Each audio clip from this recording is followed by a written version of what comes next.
Hello नमस्ते, मी गंगा. माझ्या चॅनलमध्ये तुमचं खूप मनापासून स्वागत करते. आज मी बनवणार आहे मक्याची इडली. तर इथे 1 वाटी मक्याचे दाणे घेतलेले आहेत आणि ते मी मिक्सरमध्ये अशा प्रकारे बारीक फिरवून घेतलेले आहेत.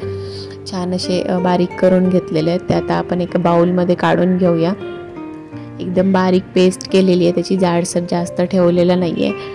आणि ह्याच्यामध्ये आलं आणि मिरचीचं ठेचा करून घातलेलं आहे. हे तुम्ही दाणे वाटताना जरी घातलं त्याच्यामध्ये तरी चालेल, म्हणजे छान असं बारीक होतं.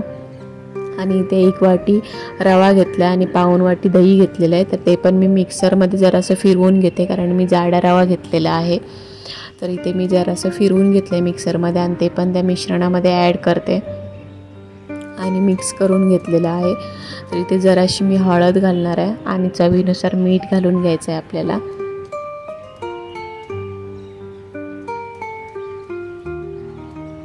आणि हे पण व्यवस्थित मिक्स करून घ्यायचं आहे.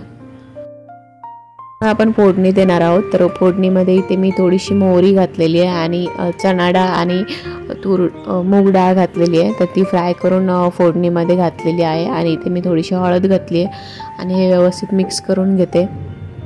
ह्याच्यामध्ये तुम्ही कढीपत्ता आणि कोथिंबीर पण बारीक कट करून घालू शकता. इथे आता मी थोडासा खायचा सोडा घालते की म्हणजे छान अशी इडली फुलेल आपली, नाहीतर मग ती चिकट होते. तर म्हणून मी थोडासा सोडा घातलेला आहे. इनो जर तुम्ही इनो पण घालू शकता. 1 चमचा होईल एवढं इनो घालायचा, म्हणजे छान फुलते इडली. तर इथे मी इडलीच्या भांड्याला आता तूप लावून घेतलेलं आहे. तूप किंवा तेल काही लावू शकता. आणि त्याच्यामध्ये आपण हे मिश्रण घालून घेऊया आणि एक 10 ते 15 मिनटं आपल्याला हे वाफवून घ्यायचं आहे इडलीच्या भांड्यामध्ये.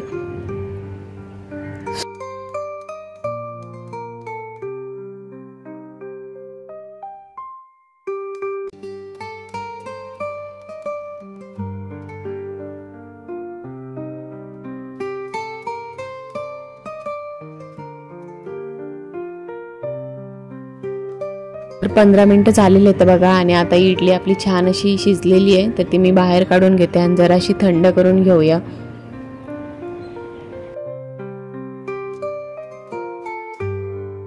आपली इडली थोडीशी थंड झालेली आहे, तर आपण आता ही काढून घेऊया.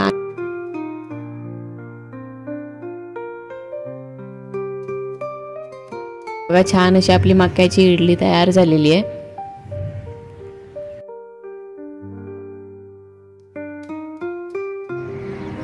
आजची ही रेसिपी तुम्हाला कशी वाटली ती मला नक्की कमेंट करून सांगा. आणि जर आवडली असेल तर व्हिडिओला लाईक करा, शेअर करा.